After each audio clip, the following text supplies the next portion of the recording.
안녕하세요. 저에게는 정아라는 여자친구가 있었습니다. 정아는 저와 같이 부산에 있는 대학교에 다녔는데 같은 동아리에 가입한 것이 계기가 되어 점점 친해져서 사귀게 되었습니다. 저와 정아는 무사히 대학을 졸업하고 저는 서울에 있는 모 회사에 취직했습니다. 사실 정아와 함께 서울에 함께 취직하고 싶었는데 정아는 대학원에 진학해 좀 더 공부하고 싶은 것이 있어 필연적으로 장거리 연애가 됐습니다. 정아와는 정기적으로 만나긴 했습니다. 정기적으로라고 해도 역시 장거리니까 2주 내지 1개월 정도에 한 번씩 어떻게든 시간을 내는 게 한계였습니다. 일 시작한 지 얼마 안 돼 피로가 쌓였고 회사가 쉬는 날이나 저에게 여유가 있을 때 저부터 정아를 만나러 가려고 했어요. 만나러 가서 학업에 열중인 정아에게 월급의 일부를 지원하고 있었습니다. 정아네 집은 자기 학비는 자기가 벌어야 한다 라는 방침이 있었습니다. 대학생 시절에는 정아는 공부와 아르바이트를 양립할 수 있었는데 대학원생이 되고 나서는 아르바이트 할 틈도 없을 정도로 공부하고 있었습니다. 그래서 제가 금전적으로 지원을 해줬습니다. 그런 느낌으로 1년 정도 장거리 연애를 했는데 어느 날 정아 아버지께서 갑자기 저에게 전화를 해왔습니다. 있잖아, 실은 정아가 교통사고를 당해서 사고요. 정아는요? 정아는 무사한 거죠? 전화기 너머 코를 훌쩍이는 소리가 들렸습니다. 정아 아버지께서 엄청 우시는 느낌이었습니다.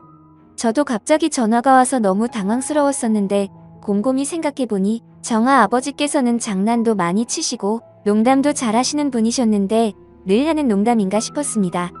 에이, 오늘 4월 1일 만우절 장난이죠? 그랬더니 아버님께서 울먹이면서 나는 딸에 대해서는 농담 같은 거 안 해. 정아가 며칠 전에 사고로 죽었어. 네? 그리고 아버지께서 펑펑 우셨습니다. 펑펑 울면서 저한테 자세한 얘기를 해줬습니다. 정아가 횡단보도에서 신호대기를 하던 중에 신호 무시한 차가 들이닥쳤고 그래서 정아는 지나가던 행인에게 구조를 받아 구급차에 실려 병원으로 옮겨졌지만 손을 쓸 새도 없이 숨을 거뒀다는 겁니다. 장례식은 조만간 가족끼리 치르기로 한다는데 정아가 죽었다는 충격으로 다른 말은 머리에 들어오지 않았어요. 딸을 많이 좋아해줘서 고마워. 자네 충격받았겠지만 이제 딸은 잊어버리고 살게. 이러면서 제 대답도 안 들으시고 막 전화를 끊어버렸습니다. 솔직히 너무 비현실적인 느낌이 들어서 몇 번이나 다시 아버지에게 전화를 걸어봤습니다. 그런데 전혀 연결이 안 됐습니다. 저는 정아가 죽은 것이 전혀 믿어지지가 않아 정아가 살던 곳까지 갔다 왔습니다. 정아가 살던 집은 불이 다 꺼져 있었고 저는 정아야, 정아야 이렇게 부르며 문을 두드렸습니다. 계속 시끄럽게 두드르니 옆집에서 아저씨가 나와서 거기 시끄럽게 왜 계속 두드려요? 그 집에 이제 아무도 없어요. 여기서 저는 의심이 사라지며 확신이 들었습니다. 아, 이제 진짜 정아가 죽었구나. 돌아올 때 저는 길에서 대성통곡하며 목 놓아 울었습니다. 한바탕 울고 나면 계속 멍해졌습니다. 넋이 나간다는 게 이런 느낌이구나 라는 생각이 들더라고요. 그 후 저는 충격으로 밥이 목구멍을 통과하지 못하고 밤에는 잠을 전혀 못 자는 상태가 한 달 이상 됐습니다. 계속 이런 상태였지만 일을 쉴 수가 없었기에 어떻게든 회사에 가긴 했는데 갑자기 몸에 힘이 쫙 빠지면서 회사에서 쓰러졌습니다. 응급실로 이송되었는데 원인은 영양실조였습니다. 밥을 제대로 먹지 않았던 게 그게 원인이었습니다. 병원에서 몸무게를 쟀는데 마지막에 쟀을 때보다 10kg 넘게 빠졌더라고요. 원래도 말랐었는데 10kg이나 빠지니까 이미 해골 상태였습니다. 당연하지만 의사한테 엄청 혼났습니다. 사귀던 사람이 사고로 죽었습니다. 그 충격으로 이렇게 됐네요. 라고 전했더니 안타까운 일이지만 계속 식사를 거르면 환자분 목숨이 위태로워집니다. 환자분까지 목숨을 잃는다면 돌아가신 그녀가 화를 낼 거예요. 라는 말을 수없이 듣고 심리상담도 계속 받았습니다. 상담도 계속 받으며 주변 사람들의 도움 덕분에 그 일이 있고 난 후 반년 정도 만에 그럭저럭 일상생활은 보낼 수 있을 정도로 회복을 했습니다. 그러던 중에 대학 후배한테서 연락이 왔습니다. 이번에 동아리 회식한다는데 같이 안 갈래요? 저는 정아가 죽은 충격에서 어느 정도 회복했었기에 후배랑 오랜만에 한잔하고자 참석한다고 말했습니다. 그리고 회식날 뭔지 모르겠지만 후배들이 아무도 저에게 말을 안 걸었습니다. 옛날 같으면 저를 보면 바로 말을 걸어온 후배들도 눈이 마주치면 시선을 회피하고 해서 이상하게 생각하고 있었습니다. 저를 초대해준 후배가 저에게 말을 걸어왔습니다. 다른 애한테 방금 들었는데 정아씨와 헤어졌다는 거 정말이에요? 헤어졌다고 그래? 뭐라고 해야 되지? 저 얼마 전에 여자친구 생겼어요. 여자친구가 그러던데요? 그러고 보니 여자친구가 정아씨한테 얘기를 들었다더라고요. 잠깐만, 정아한테 들었다니? 그거 무슨 소리야? 정아는 교통사고로 죽었어. 사고? 무슨 소리예요? 제 여자친구랑 정아씨가 얼마 전까지 같은 연구실에 있었는데 정아씨한테 직접 헤어졌다는 얘기를 들었다던데요. 게다가 사귀면서 최악이었다고 말했대요. 어떤 얘기를 들었는지 후배에게 자세히 물어봤습니다. 장거리 연애가 되자마자 제가 바람을 피우고 데이트를 할 때면 욕을 하거나 위협적인 행동을 해서 정신적으로 힘들었다고, 그리고 돈을 달라고 하거나 일이 잘 안 된다고 물건을 집어던지고 회사도 가지 않고 빌 붙어서 게임만 하면서 공부하는 걸 계속 방해했다는 말을 들었다는 겁니다. 후배들은 모두 이렇게 알고 있는가 보더라고요. 그래서 저를 피하고 말도 안 걸었던 겁니다. 견딜 수 없었던 정아는 저에게 헤어지자고 통보했는데 제가 돌변해서 스토커가 되었다고 합니다. 연구실에 같이 있던 한 남자가 스토킹하는 저를 설득하여 스토킹하지 않도록 도와주어 이를 계기로 정아와 그 남자가 연인으로 발전했다는 말을 들었다더라고요. 결론은 장거리 연애 시작한 지 2달 정도 만에 저랑 헤어진 걸로 모두 알고 있는 겁니다. 후배의 말을 듣다가 술을 많이 마신 것도 아닌데 머리가 아파왔습니다. 바람, 빌 붙어서 게임, 스토커. 회사 생활로 지쳐 평일엔 집에서 나갈 힘도 없었는데 너무 황당했습니다. 그래서 후배들에게 정아가 한 말은 전부 거짓말이라고 전했습니다. 처음에 후배들은 제 말을 전혀 믿지 않았어요. 하지만 정아가 사고로 죽었다는 연락이 오기 전까지 정아와 나눈 대화들, 같이 찍은 사진들, 돈을 이체해줬던 증거들, 그런 것들을 보여주며 납득을 시켰습니다.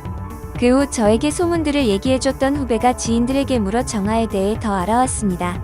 정아는 연구실에서 만난 그 남자와 교제하자마자 대학원은 그만두고 6개월 전쯤은 그 놈과 결혼을 했다는 겁니다. 게다가 지금은 임신 중이라서 친정집에 가 있다더라고요. 저는 그것도 모르고 생활비 아껴가며 한 달에 50만 원씩 10개월 동안 주고 있었던 겁니다. 생활비 아낀다고 거지처럼 살았던 거 생각하니 화가 침이 올라왔습니다. 제 상황을 알게 된 후배가 500만 원을 되찾자며 도와주겠다고 했습니다. 그래서 후배와 함께 정아가 있는 친정집으로 가서 돈을 받아내기로 했습니다. 후배를 데리고 몇 번 방문한 적이 있는 정아 집에 갔습니다.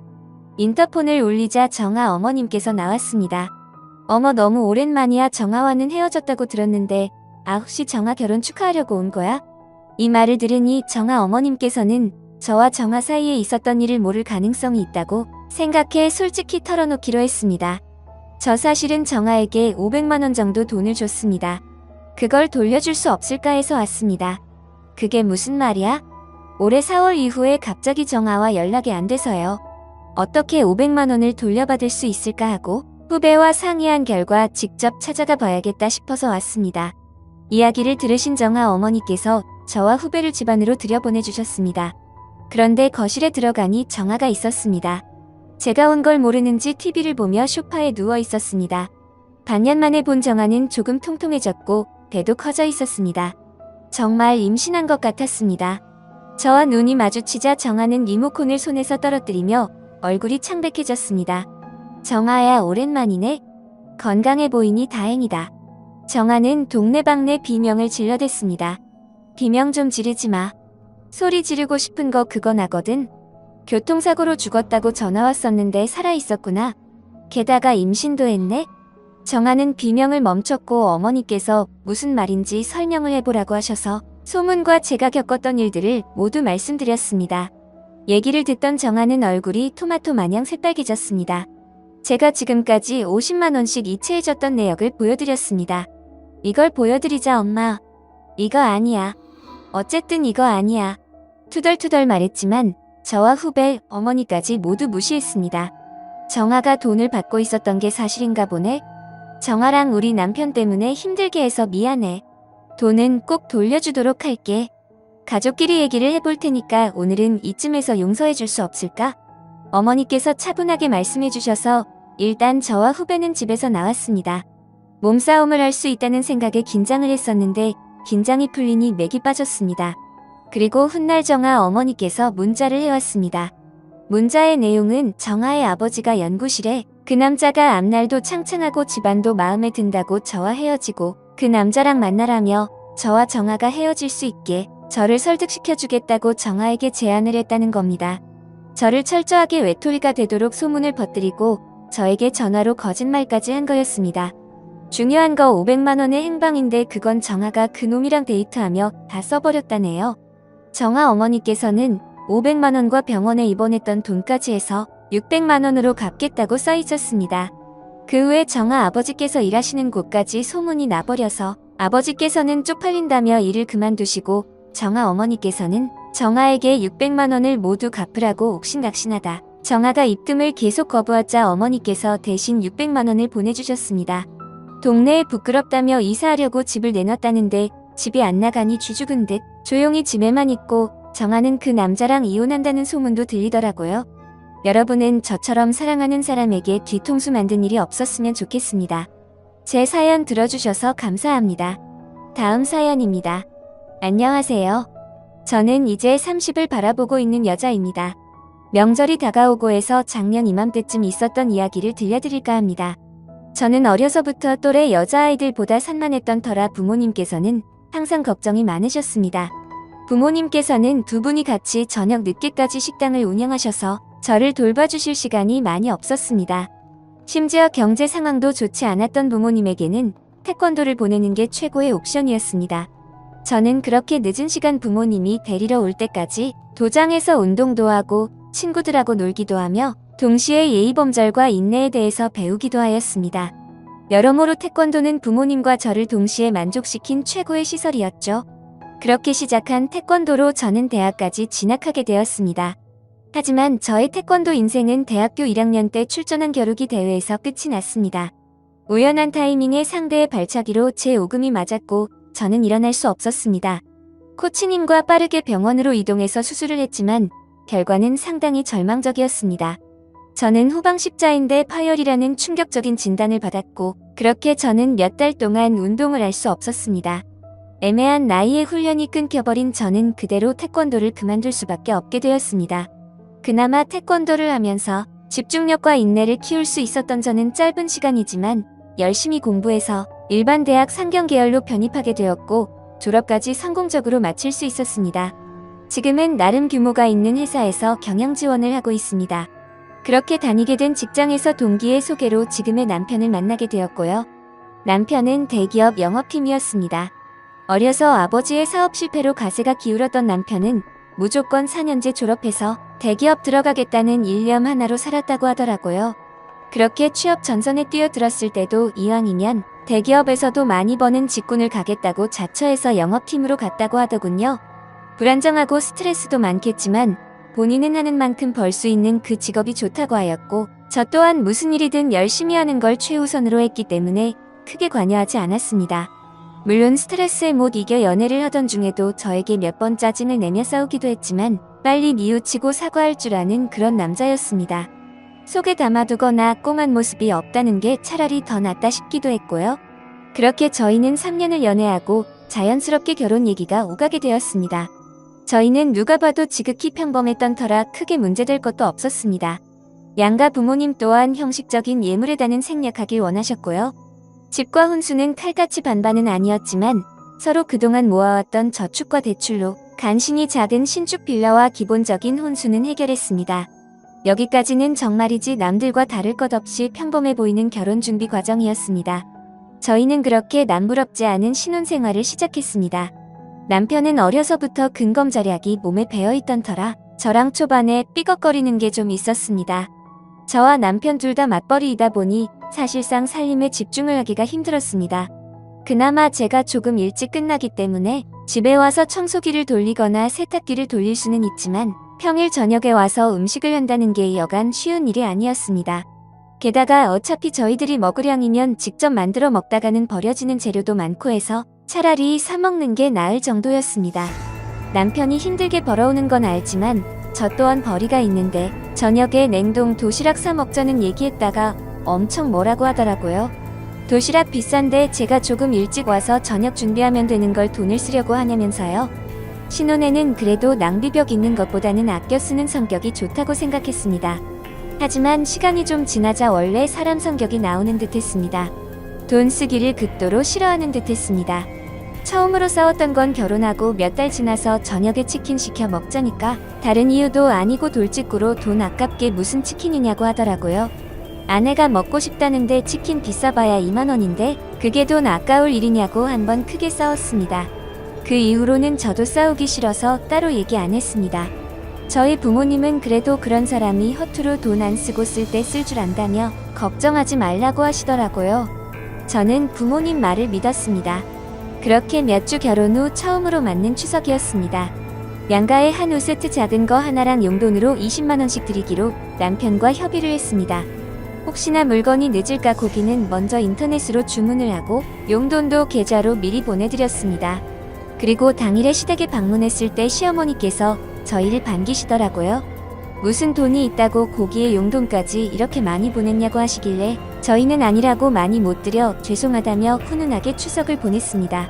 그로부터 며칠 뒤 적금을 새로 하나 가입할까 하여 저희 집 공동 계좌를 봤는데 이체 내역을 보고 좀 당황스러웠습니다. 분명 저희 엄마 계좌로는 20만 원이 들어갔는데 시어머니 계좌로는 50만 원이 들어갔더라고요. 저녁에 남편이 퇴근하고 왔을 때 어떻게 된 일인지 묻자 어버버버 하면서 50만 원 아니었냐고 하더라고요. 그래서 돌려달라고 하긴 좀 그러니까 설에 우리 집 50 드리겠다고 합의 받습니다. 수상 적었지만 설마 이렇게 지저분한 짓을 할 거라는 생각은 안 했습니다. 그렇게 시간이 지나 설이 되었을 때였습니다. 제가 업무 초과 달성에 대한 상여금을 생각보다 많이 받게 되었습니다. 그래서 이번에는 양가 부모님께 외투를 한 벌씩 해드리자고 했습니다. 그렇게 저희는 백화점에서 쇼핑을 시작했습니다. 남편은 부모님이 좋아하시는 브랜드라며 특정 아웃도어 브랜드에서 시부모님 외투를 고르더라고요. 기능성 방한복이라며 두 벌에서 200만 원이 나오는데 제 인센티브 절반이 살짝 넘었습니다. 그래도 이럴 때 한 번씩 쏘는 거다 생각하며 저희 부모님 것도 고르려는 찰나에 남편이 얘기하더라고요. 행사 상품은 9층에 있다고요.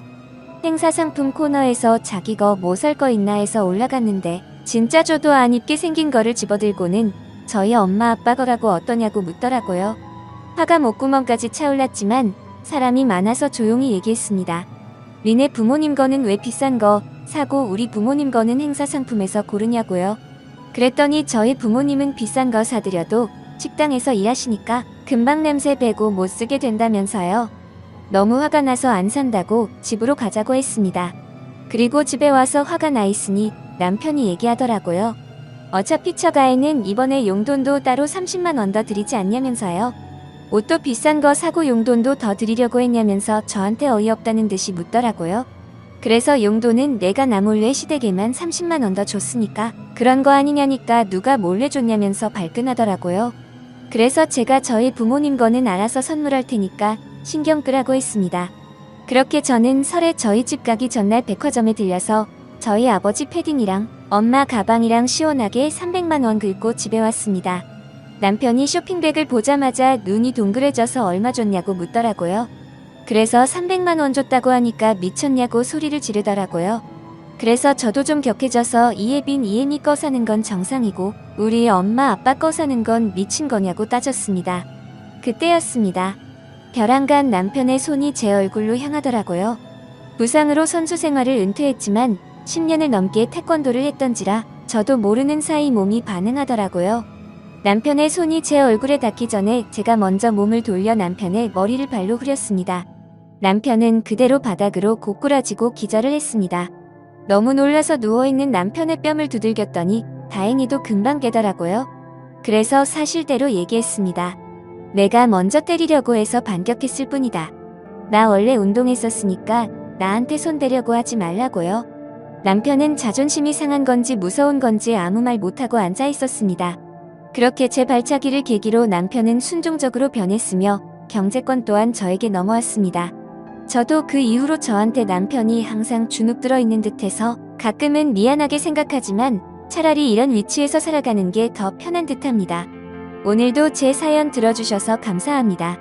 구독과 좋아요 눌러주시면 재밌는 이야기 준비하겠습니다.